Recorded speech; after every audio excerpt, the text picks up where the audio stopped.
ಮೆಣಸು ಅಂದ್ರೆ ಬರೀ ಮಲೆನಾಡು ಕರಾವಳಿ ಭಾಗದಲ್ಲೇ ಬೆಳೀತಕ್ಕಂಥ ಒಂದು ವಾಣಿಜ್ಯ ಬೆಳೆ ಅಂತ ನೀವು ಆಗ್ಲೇ ಕೇಳಿದ್ರಿ. ಆದ್ರೆ ಬಯಲುಸೀಮೆನಲ್ಲಿ ಅದನ್ನೇ ಒಂದು ದೊಡ್ಡ ಪ್ರಮಾಣದಲ್ಲಿ ಮೆಣಸನ್ನ ಬೆಳೆದು ಯಶಸ್ವಿಯಾಗಿರೋ ರೈತ ಈ ಮೂಗ್ನುಡ್ಸೆ ಗ್ರಾಮದಲ್ಲಿ ಇರ್ತಕ್ಕಂಥ ಕುಮಾರ್ ಜೊತೆ ನಾನು ಇದೀನಿ.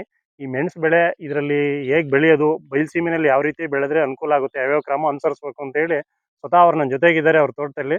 ಆ ಅನುಭವಗಳನ್ನ ನಿಮ್ ಜೊತೆ ಹಂಚ್ಕೋತಾರೆ. ಬನ್ನಿ ಕೇಳೋಣ ಏನಂತ ಹೇಳ್ಬಿಟ್ಟು. ಕುಮಾರ್ ಅವರೇ ನಮಸ್ಕಾರ. ನಮಸ್ಕಾರ ಸರ್. ಎಷ್ಟು ವರ್ಷದಿಂದ ಬೆಳೀತಾ ಇದ್ದೀರಾ? ಇದ್ರಲ್ಲೇ ಒಂದು 7 ವರ್ಷ ಆಯ್ತು. ಹಾ 7 ವರ್ಷ ಆಯ್ತು. ಹಾ 7 ವರ್ಷ ಆಯ್ತಾ? ಮೊದ್ಲೆಲ್ಲಿ ಬೆಳ್ದಿದ್ರಿ? ಮೊದ್ಲು ಬೆಳೆದಿರ್ಲಿಲ್ಲ. ಹ್ಮ್. ನಾವು ಇದ್ವು ಧರ್ಮಸ್ಥಳ ಆ ಕಡೆಗೆಲ್ಲ ನೋಡ್ಕೊಂಡ್ ಬಂದಿದ್ದು. ಹ್ಮ್. ನಾವು ಒಂಥರ ಬೆಳಿಬೇಕು ಅಂತ ಅನಿಸ್ತಲ್ಲ. ಹ್ಮ್. ನಾವು ಆ ಥರ ನಮ್ಮ ಫ್ರೆಂಡ್ಸ್ ಎಲ್ಲ ಬೆಳೆದಿದ್ರು. ಹಾ ಹಾ ಹಾ ಹಾ. ಅವಾಗ ಬೆಳೆದಿದ್ದು. ಇಲ್ಲಿ ತೋರ್ಸಪ್ಪ ಇಲ್ಲಿ. ಮುಂದೆ ಮುಂದೆ ಮುಂದೆ ಮೇಲೆ. ಹಾ ಇದು ಎಷ್ಟು ವರ್ಷ ಆಯ್ತು ಈ ತೋಟದಲ್ಲಿ ಹಾಕಿ? ಇದರಲ್ಲಿ 6 ವರ್ಷ 7 ವರ್ಷ ಆಯ್ತು. 7 ವರ್ಷ ಆಯ್ತಾ? ಹ್ಮ್. 7 ವರ್ಷದಿಂದ ಬೆಳೀತಾ ಇದ್ದಾರೆ ಗಿಡಗಳನ್ನ. ಇದು ಒಂದ್ ಗಿಡ ಹಾಕದ ಅಥವಾ 2-3 ಬಳ್ಳಿ ಅನ್ಸದ ಇದಕ್ಕೆ? ಸೊ ಒಟ್ಟಿಗೆ ಒಂದು ಗಿಡ ಹಾಕಿದ್ವಿ. ಹಾ ಒಂದ್ ಗಿಡ ಮಾತ್ರನಾ? ಈ ಈ ಈ ಸೈ- ಈ ಈ ಸೈಡ್ ಸುತ್ತ ಬೆಳ್ಕೊಳತ್ ಹಿಂಗೆ. ಹ್ಮ್. ಹಾ, ಹಾ. ಅದು ಬೆಳಿಬೇಕು ಅನ್ನೋ 4 ವರ್ಷ ಆಗುತ್ತೆ. ಇದು ಎಷ್ಟು ಅಡಿಕೆ ಗಿಡ ಇದೆ? ಇದೊಂದು ಎಕರೆ 500 ಗಿಡ. ಎಕರೆ 500 ಗಿಡನಾ? ಹ್ಮ್. 500 ಗಿಡಕ್ಕೂ ಹಾಕಿದ್ದೀರಾ? ಹ್ಮ್. ಅಲ್ಲೆಲ್ಲ ಒಂದೊಂದು ಹೋಗಿರೈತಲ್ಲ ಅದ್ಯಾಕೆ? ಅದೇನಾಗೈತೆ ಅಂತ? ಅದು ರೋಗ ಸಾದು ಹಾ ಹಾ. ಮಳೆ ಹೆಚ್ಚಾಗಿ ಹಾ. ಆ ಥರ ನೀರ್ ಆಯ್ತು. ಹೆಚ್ಚಾದ್ರೆ ಹೋಗುತ್ತೆ ಅಂತನಾ? ನೀರಿಗೂ ಮೆಣಸಿಗೂ ಆಗಿ ಬರಲ್ಲ. ಹಾ ಹಾ ಹಾ. ಕಮ್ಮಿ ಮತ್ ನೀರಲ್ಲಿ ಮಲೆನಾಡದೆಲ್ಲ ಚೆನ್ನಾಗ್ ಬೆಳೀತಾರೆ, ಕರಾವಳಿಲಿ ಯಥೇಚ್ಛವಾಗಿ ಮಳೆ ಸುರಿಯುತ್ತೆ. ಅವರು ಎಲ್ಲ ಡ್ರೈಚ್ ಇದ್ ಮಾಡಿರ್ತಾರೆ. ಹಾ. ಅವರು ಹೋಗ್ತೈತಿ ನಮ್ಮ ನಾವಿಸತಿ ಎಲ್ಲ ಹೊಡ್ಸಿದ್ವಿ ನೋಡಿ. ಹೌದಾ? ಹ್ಮ್. ಹಾ ಹಾ ಹಾ. ಎಷ್ಟು ಒಂದ್ 500 ಗುಣಿ ಐತೆ ಅಂದ್ರಲ್ವಾ? ಹ್ಮ್. ಇದನ್ನ ಈಗ ಬಸಿಗಾಲುವೆ ತರ ತೆಗ್ಸಿದ್ದೀರಾ? ಬಸ್ಸಿಗೆ ತರ ಮಾಡ್ಸಿದೀವಿ ಈಗ. ನೀರ್ ಬಂದ್ರೆ ಅಥವಾ ಮಳೆಗಾಲದಲ್ಲಿ ಜಾಸ್ತಿ ಆದ್ರೆ ಪೂರ್ವ ಮುಂಗಾರು ಮಳೆ ಬಂದ್ಬಿಟ್ರೆ ಇದ್ರಾಗೆಲ್ಲ ನೀರ್ ಆಚೋಗಂಗೆ, ಹಂಗೆ. ಮತ್ತೆ ತೇವಾಂಶನೂ ಕೂಡ ಬತ್ತು ಹೋಗೋ ತರ ಮಾಡಿದೀರಾ. ಹ್ಮ್. ಹ್ಮ್.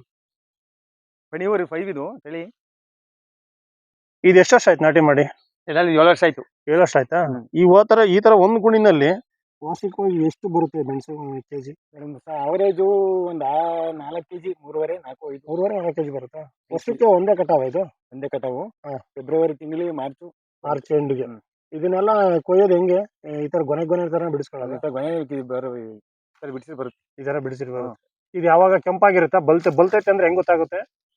ಒಂದು 15% ಹಣ್ಣಾಗಬೇಕು. ಹಾ ಹಾ. ಕೆಂಪಗಾಗುತ್ತೆ. ಕೆಂಪಾಗುತ್ತಲ್ಲ ಗುಲ್ಗಂಜಿ ತರ ಕಾಣುತ್ತಲ್ಲ, ಅವಾಗ ಸ್ವಲ್ಪ ಒಂದೈತೆ ಅಂತ ಕುಯಿಸ್ಬೋದು. ಕೊಯ್ಸದ? ಹ್ಮ್. ಇದನ್ನೆಲ್ಲ ಕೊಯ್ಸ್ಬಿಟ್ಟು ಮಾಮೂಲಿ ಬೇಯಿಸೋದೇನಿರಲ್ಲ, ಬೇಸಲ್ಲ ಒಣಗಾಕೋದು. ಒಣಗಾಕೋದು. ಮತ್ತೆ ಈ ಪರಂಗಿ ಬೀಜ ತರ ಆಗಿರುತ್ತೆ ಅಂಗಡಿನಲ್ಲಿ ತಗೊಳ್ಳೋದು ಹೆಂಗೆ?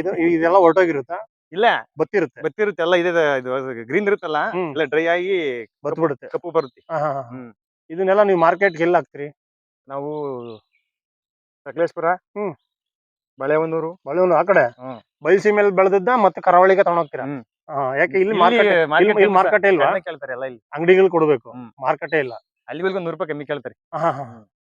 ವಾರ್ಷಿಕವಾಗಿ ಮ್ಯಾಕ್ಸಿಮಮ್ ನೀವು ಗರಿಷ್ಠ ಪ್ರಮಾಣದಲ್ಲಿ ಎಷ್ಟು ಬೆಳೆದಿದ್ದೀರಾ? ಅಲ್ಲೊಂದ್ ಕಡೆ ಇನ್ನೊಂದ್ ಕಡೆ ಹಾಕಿದ್ರಿ ಅಂತ ನಾನು ಕೇಳಿದ್ದೆ.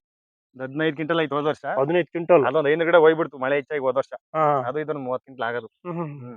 15 ಕ್ವಿಂಟಲ್? 5 ಗಿಡಕ್ಕೆ. ಈಗ ಬೇರೆಯವರು ಒಂದು 10 ಗುಣಿ 50 ಗುಣಿ 100 ಗುಣಿ ಸುಮ್ನೆ ಪ್ರಾಯೋಗಿಕವಾಗಿ ಬೆಳೆಯಕ್ ಹಾಕೊಂಡಿರೋದು ನೋಡಿದೀನಿ. ಆದ್ರೆ ಕ್ವಿಂಟಲ್ ಗಟ್ಲೆ ಬಯಲುಸೀಮೆನಲ್ಲಿ ಮೆಣಸು ಬೆಳೆದಿರೋದು ನಾನು ಇಲ್ಲೇ ನೋಡ್ತಾ ಇರೋದು. 15 ಕ್ವಿಂಟಲ್ಗೆ ನಿಮ್ಗೆ ಒಂದ್ ಕ್ವಿಂಟಲ್ಗೆ ಏನ್ ರೇಟ್ ಸಿಗುತ್ತೆ? ಹೋಸಲಿ 62,000 ತನಕ ಕೊಟ್ಟಿದ್ದು. 1 ಕ್ವಿಂಟಲ್? 1 ಕ್ವಿಂಟಲ್. 15 ಕ್ವಿಂಟಲ್ ಅಂದ್ರೆ ಸೇಮ್ ಒಂದಿಷ್ಟು ಅಡಿಕೆ ರೇಟೇ ಬರುತ್ತೆ, ಒಂದ್ ಸ್ವಲ್ಪ ಉತ್ಪಾದನೆ ಕಡಿಮೆ ಇರುತ್ತೆ ಅದಕ್ಕಿಂತ ಹೋಲ್ಸಿದ್ರೆ, ಅಷ್ಟೇ ಅಲ್ವಾ? ಇಲ್ಲ, ಉತ್ಪಾದನೆ ಅಡಿಕೆನ ಜಾಸ್ತಿ ಬರುತ್ತಿದ್ದು. ಹೌದಾ? ಹ್ಮ್. ಹಾ. ಈಗ 500 ಗಿಡದಲ್ಲಿ ಹಾಕಿದೀರಾ. ಹ್ಮ್. 500 ಗಿಡದಲ್ಲಿ ಅಡಿಕೆ ಎಷ್ಟು ಸಿಗುತ್ತೆ ನಿಮ್ಗೆ? ಅಡಿಕೆ 500 ಗಿಡದಲ್ಲಿ ಒಂದು 11 ಕ್ವಿಂಟಲ್ 10.5 12 ಆಗುತ್ತೆ ಅವರೇಜ್. 12 ಕ್ವಿಂಟಲ್? ಹ್ಮ್. 12 ಕ್ವಿಂಟಲ್ ಅಡಿಕೆ ಬೆಳೆಯೋ ಜಾಗದಲ್ಲಿ 16 ಕ್ವಿಂಟಲ್ ಮೆಣಸು? ಹ್ಮ್. ಇದು ಹೆಂಗೆ? ಗಿಡಕ್ಕೆ ಜಾಸ್ತಿ ಬರುತ್ತೆ ಗಿಡ. ಜಾಸ್ತಿ ಗೊನೆಗಳು ಜಾಸ್ತಿ ಇರುತ್ತೆ. ಚೆನ್ನಾಗ್ ಬರುತ್ತೆ, ಫಸ್ಟ್ ಚೆನ್ನಾಗ್ ಬರುತ್ತೆ. ಹಾ. ಅದರಿಂದ ಇದು ಅಡಿಕೆಗಿನ ಚೆನ್ನಾಗ್ ಬರುತ್ತೆ. ಹೌದಾ? ಹ್ಮ್. ಅಡಿಕೆ 2.5 ಕೆಜಿ ಬಿಟ್ರೆ ಮೆಣಸು 3.5 4 ತನಕ ಬಿಡ್ತೈತಿ. ಅಡಿಕೆನಲ್ಲಿ ಸಮಗ್ರ ಕೃಷಿ ಯೋಜನೆಯಲ್ಲಿ ಅಥವಾ ಸಮಗ್ರ ಕೃಷಿ ಪದ್ಧತಿನಲ್ಲಿ ಈ ಮೆಣಸು ಬೆಳೀತಾ ಇದೀರಾ. ಅದ್ ನೋಡಿದ್ರೆ ಇಲ್ಲಿ ಈ ಜಮೀನಲ್ಲಿ ಮುಖ್ಯ ಬೆಳೆ ಆಗಿರ್ತಕ್ಕಂಥ ಅಡಿಕೆ ಬೆಳೆಗಿಂತ ಉತ್ಪಾದನೆ ಪ್ರಮಾಣ ಇದೇ ಜಾಸ್ತಿ ನನಗೆ ಕಾಣ್ತಾ ಇತ್ತು ನೀವು ಹೇಳೋ ಪ್ರಕಾರ. ಹಂಗ್ ನೋಡಿದಾಗ ಈ ಸಮಗ್ರ ಬೆಳೆನಲ್ಲಿ ಎರಡೂ ಬೆಳೆ ಪ್ರಮುಖವಾಗಿ ನನಗೆ ಕಾಣ್ತಾ ಐತೆ. ಎರಡು ಪ್ರಮುಖನೇ ಬೆಳೆನೆ. ಇದಕ್ಕೆ ರೋಗಗಳು ಹೆಂಗ್ ಬರ್ತವೆ? ಮಳೆಗಾಲದಲ್ಲಿ ಜಾಸ್ತಿ ಇರುತ್ತೆ, ಮಳೆಗಾಲದಾಗ ಎಲೆ ಹಳದಿ ಆಗುತ್ತೆ. ಹಾ. ಸ್ವಲ್ಪ ಎಣ್ಣೆ ಸ್ಪ್ರೇ ಮಾಡಿ ಲೈಟೆಕ್ಸ್ ಹಾ. ಅದರದ್ದು ತೋರ್ಸೋದು, ರೋಗ ಬಂದಿರೋ ಗಿಡ ತೋರ್ಸೋದು. ಬೇವಿನ ಹಿಂಡಿ. ಇದನ್ನೇ ತೋರ್ಸು. ಇದು ರೋಗದ ಗಿಡನಾ? ಅದು ರೋಗದ ಗಿಡ. ಇದಕ್ಕೆ ಯಾವ ರೀತಿ ಔಷಧೋಪಚಾರ ಮಾಡ್ಬೇಕು? ರಾಸಾಯನಿಕ ಸಂಯೋಜನೆಗಳು ಯಾವ್ಯಾವ ಬಳಸ್ತೀರಾ? ಲೈಟೆಕ್ಸ್, ಬೇವಿನ ಹಿಂಡಿ. ಬೇವಿನ ಎಣ್ಣೆ ಸ್ಪ್ರೇ ಮಾಡ್ಬೋದಾ? ಬೇವಿನ ಹಿಂಡಿ ಇದಕ್ಕೆ ಹಾಕ್ಬೇಕು. ಬುಡಕೆ ಒಂದೊಂದು ಕೆಜಿ ಅಷ್ಟು ತಂದು ಹಾಕ್ಬೇಕು. ಹೌದಾ? ಬೇವಿನ ಹಿಂಡಿ ಹಾಕಿದ್ರೆ ಈ ಶಿಲೀಂಧ್ರಗಳು ಆ ತರ ಎಲ್ಲ ಕಡಿಮೆ ಆಗ್ತೈತಿ. ಇಷ್ಟ ಹತ್ರ ಇರುತ್ತಲ್ಲ, ಕಟಾವ್ ಮಾಡೋದು ಹೇಗೆ? ಬೆಳ್ಕೊಂಡು ಹೋಗುತ್ತೆ, ಎಣ್ಣೆ ಹಾಕೊಂತೀರಾ? ಎಣ್ಣೆ ಹಾಕಿ ಕಟಾವ್ ಮಾಡ್ತೀವಿ ಪ್ರತಿ ಗಿಡಕ್ಕೂ? ಪ್ರತಿ ಗಿಡಕ್ಕೂ. ಇದನ್ನೆಲ್ಲ ಕಿತ್ಕೊಂಡ್ಬಿಟ್ಟು ಒಣಗಿಸಿ ಆಮೇಲೆ ಎಲ್ಲ ಚೀಲ ಮಾಡೋದು. ಹ್ಮ್. ಇಲ್ಲಿ ನಮ್ಮ ತುಮಕೂರಲ್ಲಿ ಹೆಂಗ್ ಕೇಳ್ತಾರೆ ಬೆಳೆಗೆ? ಇಲ್ಲಿ ಅಲ್ಲಿ 600 ರೂಪಾಯಿ ಇದ್ರೆ ಇಲ್ಲಿ ತುಮಕೂರಲ್ಲಿ 500 ರೂಪಾಯಿ ಕೆಜಿ ಕೆಜಿ. ಕೆಜಿನ? ಹ್ಮ್. ಒಂದ್ ವರ್ಷ ಕಟ್ಟಿಸ್ಬೇಕು. 20 ಅಡಿ ನಮ್ ಕಡೆಗೆಲ್ಲ 20 ಅಡಿ ಕುಯ್ತಾರ ಅಷ್ಟೇ. ಹಾ. ಅದ್ರ ಮೇಲೆ ಹತ್ತಲ್ಲ ಆಳುಗಳು. ಹಾ. 20 ಅಡಿ 22 ಅಡಿ ಕಟ್ಟಿಸ್ತೀವಿ ಮೆಣಸ. ಸಸಿ ಎಲ್ಲಿ ತಂದ್ರಿ ಇದನ್ನ ನೀವು? ಸಕಲೇಶ್ಪುರ. ಸಕಲೇಶ್ ಒಂದ್ ಸಸಿ ಹೇಗೆ ತರೋದು? ಸಕಲೇಶ್ಪುರ ಇಲ್ಲೇ ತಂದು ಕೊಟ್ಟಿದ್ರು ಅವರು. ಹ್ಮ್. 23 ರೂಪಾಯಿ ಒಂದ್ ಸಸಿ ತಗೊಂಡಿದ್ರು. ಒಂದ್ ಸಸಿನ? ಹ್ಮ್. ಅಲ್ಲಿಂದ ತರಿಸಿ ನಾಟಿ ಮಾಡಿದ್ದು. ಹ್ಮ್. ಆಮೇಲೆ ಆರೈಕೆ ಮಾಡಿದ್ದು ಹೆಂಗೆ? ಅದೆಲ್ಲ ಚೆನ್ನಾಗಿ ಬೇಗ ಸಸಿಗಳೆಲ್ಲ ಹೋಗಲ್ಲ, ಒತ್ಕೊಳತ್ತಾ? ಬತ್ಕೊಳ್ತೀವಿ ಸರ್, ಏನ್ ತೊಂದ್ರೆ ಇಲ್ಲ. ಹಾ.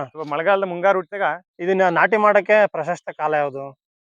ಮಳೆ ಮುಂಗಾರು June. June July June July ಆ ಟೈಮಲ್ಲಿ ಹಾಕ್ಬೇಕು. ಹ್ಮ್. ಹಾಕಿದ್ದ ನಾಟಿ ಮಾಡಿದಂತ ಕಾಲದಿಂದ ಯಾವ ವರ್ಷಕ್ಕೆ ಬೆಳೆ ಬರುತ್ತೆ? ಒಂದ್ ವರ್ಷಕ್ಕೆಲ್ಲ ಬರುತ್ತಾ? ವರ್ಷಕ್ಕೆ ಬರುತ್ತೆ. ಹ್ಮ್. ಸ್ವಲ್ಪ ಸುಮಾರು ಸುಮಾರು. ಹ್ಮ್. ಒಳ್ಳೆ ಬೆಳೆ ಬರ್ಬೇಕು ಅಂದ್ರೆ 2 ವರ್ಷ 3 ವರ್ಷ ಬೇಕು. 3 ವರ್ಷ ಬೇಕು. ಹ್ಮ್. ಗಿಡ ಚೆನ್ನಾಗಿ ಬೆಳ್ಕೋಬೇಕು. ವರ್ಷಕ್ಕೆ ಬರುತ್ತೆ ಫಸ್ಲು. ಹಾ. 3 ವರ್ಷ ಬೇಕು. 3 ವರ್ಷ. ಹ್ಮ್. ಈಗ ನಿರ್ವಹಣೆಗೆ ವೆಚ್ಚ ಜಾಸ್ತಿ ಬರುತ್ತಾ ಅಥವಾ ಬೇರೆ ಬೆಳೆಗೆ ಹೋಲಿಸಿದ್ರೆ ಇದು ನಿರ್ವಹಣೆ ವೆಚ್ಚ ಕಡಿಮೆ? ಔಷಧಿ ಆಗ್ಬೋದು, ಸರ್ ಏನಂತ ರಾಸಾಯನಿಕ ಜಾಸ್ತಿ ಇಲ್ಲ. ಗೊಬ್ಬರಗಳಾಗ್ಬೋದು, ಅಥವಾ ನೀವೇನಾದ್ರೂ ಜೀವಾಮೃತ ಆ ತರದ್ದೆಲ್ಲ ಏನಾದ್ರು ಬಳಕೆ ಮಾಡ್ತೀರಾ? ಜೀವಾಮೃತ ಮಾಡಿಲ್ಲ ಸರ್. ಹ್ಮ್. ಅಂಗಡಿ ಗೊಬ್ಬರ ಹಾಕ್ತಿವಿ ಒಂದ್ಸಲಿ ಮಿನಿಯರು. ರಾಸಾಯನಿಕ ಗೊಬ್ಬರ. ರಾಸಾಯನಿಕ ಗೊಬ್ಬರನ ಹ್ಮ್. ವರ್ಷಕ್ಕೆ ಒಂದ್ಸಲಿ ಒಂದ್ ಗೊಬ್ಬರ ಒಂದು ಡಬ್ಬ ಹಾಕತ್ತ ಗೊಬ್ಬರ ಎರಡು ಡಬ್ಬ ಹಾಕಿ ಎರಡು. ಅಂಗಡಿ ಧಾನ್ಯ ಗೊಬ್ಬರನ ಅಷ್ಟೇ. ಅಂತ ಹ್ಮ್. ಖರ್ಚೇನಿಲ್ಲ. ಈ ಬಸಿಗಾಲುವೆ ಅಂತ ಹೇಳಿದ್ರಲ್ವಾ? ಹ್ಮ್. ಆದ್ರೆ ಈಗೇನಿದು ನಮ್ ತರ ಇದು ಸಾರಿ ಈ ಮಳೆಗಾಲದಲ್ಲಿ ಕರಾವಳಿನಲ್ಲಿ ಅಥವಾ ಮಲೆನಾಡಲ್ಲಿ ಬಾಧಿಸುತ್ತೆ. ಈ ನಮ್ಮಲ್ಲೇ ಮಳೆ ಇಲ್ವಲ್ಲ ಇಲ್ಲೆಲ್ಲ? ಮಳೆ ಇಲ್ಲ ಇದ್ರು ಡ್ರಿಪ್ ಅಲ್ಲಿ ನೀರ್ ಬಿಟ್ಟಿರ್ತೀವಲ್ಲ, ಆ ತೇವಾಂಶನೂ ಇರಬಾರ್ದು. ಆ ತೇವಾಂಶ ಹೆಚ್ಚಾಗುತ್ತೆ ಅಂತ ಈ ತರ ತೆಗ್ಸಿರೋದು. ಈ ತೇವಾಂಶ ಬಸಿಗಾಲಿಂದ ಬತ್ತಿ ಹೋಗ್ಲಿ ಅಂತ. ಹ್ಮ್. ಸೊ ಇದು ತೇವಾಂಶ ಜಾಸ್ತಿ ಆಗಿರೋ ಕಾರಣಕ್ಕೆ ಈ ರೀತಿ ಈ ಶಿಲೀಂಧ್ರಗಳು ಬೇರ್ಗಳಿಗೆ ಅಂಟ್ಕೊಂಡಿರೋದ್ರಿಂದ ರೋಗ ಬಂದೈತೆ ಅಂತ ನನ್ನ ಅಂದಾಜು. ಹ್ಮ್. ನೀವು ಬೆಳೆಗಾರರಾಗಿ ಏನ್ ಹೇಳ್ತೀರಾ? ಅದು ಆತರನೇ ಆಗಿರೋದು. ಹ್ಮ್. ಸ್ವಲ್ಪ ನೀರು ಜಾಸ್ತಿ ಆಗಿ ಆತರ ಆಯ್ತಿ. ಒಟ್ಟು ಈ ಚೇಳೂರು, ಗುಬ್ಬಿ ತಾಲೂಕ್ ಚೇಳೂರು, ಮೂಗನುಣಸೆ, ಕೊಡಿಯಾಲ ಭಾಗದಲ್ಲಿ ಅಡಿಕೆ ಮಧ್ಯೆ ಒಂದು ಮೆಣಸನ್ನ ಒಂದು ಬೆಳೆಯಾಗಿ ಕೂಡ ಬೆಳೆದು ಯಶಸ್ವಿ ಕಂಡಿದ್ದೀರಾ. ಹ್ಮ್. ಈ ಒಟ್ಟು ಈ 500 ಗಿಡದಲ್ಲಿ ವಿಸ್ತೀರ್ಣ ಎಷ್ಟಿದೆ ಈ ಭೂಮಿ? 1 ಎಕರೆ. 1 ಎಕರೆ. ಹ್ಮ್. 1 ಎಕರೆಗೆ 500 ಅಡಿಕೆ ಗಿಡ. ಹ್ಮ್. 500 ಅಡಿಕೆ ಗಿಡದಲ್ಲಿ ವಾರ್ಷಿಕವಾಗಿ 12 ಕ್ವಿಂಟಲ್ ಅಡಿಕೆ, ಹ್ಮ್. 16 ಕ್ವಿಂಟಲ್ ಮೆಣಸು. ಹ್ಮ್. ಒಂದೇ ವಿಸ್ತೀರ್ಣದಾಗಿ 2 ಬೆಳೆ, 2 ವಾಣಿಜ್ಯ ಬೆಳೆ. ಹ್ಮ್. 2 ವಾಣಿಜ್ಯ ಬೆಳೆನಲ್ಲೂ ಗರಿಷ್ಠವಾದ ಪ್ರಮಾಣ 12 ಕ್ವಿಂಟಲ್, 13 ಕ್ವಿಂಟಲ್ ಅಡಿಕೆ, 15-16 ಕ್ವಿಂಟಲ್ ಮೆಣಸು. ಮೆಣಸು. ಆದ್ರೆ ಅಡಿಕೆ ದರಕ್ಕಿಂತನ ಮೆಣಸು ರೇಟ್ ಯಾವಾಗ ಜಾಸ್ತಿ ಇರುತ್ತೆ? ಮೆಣಸು ಒಂದೇ 3-4 ವರ್ಷದಿಂದ ಜಾಸ್ತಿ ಐತಿ. ಹ್ಮ್. ಸ್ಟಾರ್ಟಿಂಗ್ ನಾವು ಗಿಡ ಇಟ್ಟಾಗ 250 ರೂಪಾಯಿ ಇತ್ತು. ಹ್ಮ್. ಈಗ 65,000 ರೂಪಾಯಿ, ಹ್ಮ್. 650 ರೂಪಾಯಿ ಕೆಜಿ ಐತಿ. ಯಾರಾದ್ರೂ ಈ ವಿಡಿಯೋ ನೋಡಿದವರು ಈ ಮೆಣಸು ಬೆಳೆ ಬೆಳೆಯಕ್ಕೆ ಆಸಕ್ತಿ ವಹಿಸಿದ್ರೆ ಅವ್ರಿಗೆ ಸಲಹೆ ಗಿಲಹೆ ಕೊಡೋದಾದ್ರೆ ನಿಮ್ಮ ಅಥವಾ ಈ ಮಾರ್ಕೆಟ್ ಬಗ್ಗೆ ಹೇಳೋದಾದ್ರೆ ನಿಮ್ ನಂಬರ್ ಅನ್ನ ಹೇಳಿ 2 ಸಾರಿ. ಮೆಣಸು ಬೆಳೆದ್ರಲ್ಲಿಗೆ ಎಲ್ಲ ರೈತರು ಅಡಿಗೆ ಫಸಲು ಕಮ್ಮಿ ಆಗುತ್ತೆ ಅಂತಾರೆ. ಹ್ಮ್. ಯಾವ್ದು ಕಮ್ಮಿ ಆಗಲ್ಲ. ಹ್ಮ್. ಎಲ್ಲರೂ ಬೆಳಿಬಹುದು. ನಿಮ್ ಜನ ಎದುರಿಸ್ತಾರೆ. ನಾನು ಮೊದ್ಲು ಹಂಗೆ ಹೇಳಿರು. ಹಾ. ನಾನು ಅದಕ್ಕೆ ತಲೆ ಕೆಡಿಸ್ಕೊಳ್ಳಲ್ಲ. ಹಾ. ಮೆಣಸನ್ನು ಇಕ್ಕಿ ಅದನ್ನು ಬೆಳೆದಿದ್ದೀನಿ. ನಮ್ದೇನ್ ತೋಟ ಫಸಲು ಕಮ್ಮಿ ಆಗಿಲ್ಲ ಸರ್. ಹಾ. ಚೆನ್ನಾಗಿ ಐತಿ. ನಿಮ್ ದೂರವಾಣಿ ಸಂಖ್ಯೆ ಒಂದ್ಸರಿ ಹೇಳಿ. 9743364817. ಈ ಸಂಖ್ಯೆಗೆ ಯಾರಾದ್ರೂ ಆಸಕ್ತರು ಕರೆ ಮಾಡಿ ತಿಳಿಸಿದ್ರೆ ಅವ್ರಿಗೆ ಈ ಸಸಿ ತಗೊಳ್ಳೋದು, ಅದನ್ನ ನಾಟಿ ಮಾಡೋ ಕಾಲ, ಅದರಿಂದ ಸಮಸ್ಯೆಗಳು ಬಂದ್ರೆ ಯಾವ ರೀತಿ ನಿವಾರಣೆ ಮಾಡ್ಕೋಬೇಕು ಅಂತ ಮಾಹಿತಿಯನ್ನ ರೈತ ಕುಮಾರ್ ಅವ್ರು ಕೊಡ್ತಾರೆ. ಈ ದೂರವಾಣಿ ಸಂಖ್ಯೆಗೆ ಕರೆ ಮಾಡ್ಬೋದು. 1 ಎಕರೆ ಭೂಮಿನಲ್ಲಿ 500 ಅಡಿಕೆ ಗಿಡಕ್ಕೆ 500 ಮೆಣಸಸಿಗಳು ನಾಟಿ ಮಾಡಿ ಇರ್ತಕ್ಕಂಥದ್ದು 1 ಎಕರೆ ವಿಸ್ತೀರ್ಣ. ಅಡಿಕೆ 14 ಕ್ವಿಂಟಲ್ ವರೆಗೂ ಆಗುತ್ತೆ. ಈ ಮೆಣಸು ಕೂಡ 15-16 ಕ್ವಿಂಟಲ್ ಆಗುತ್ತೆ. ಈ ಸಮಗ್ರ ಕೃಷಿನಲ್ಲಿ 2 ವಾಣಿಜ್ಯ ಬೆಳೆಗಳು.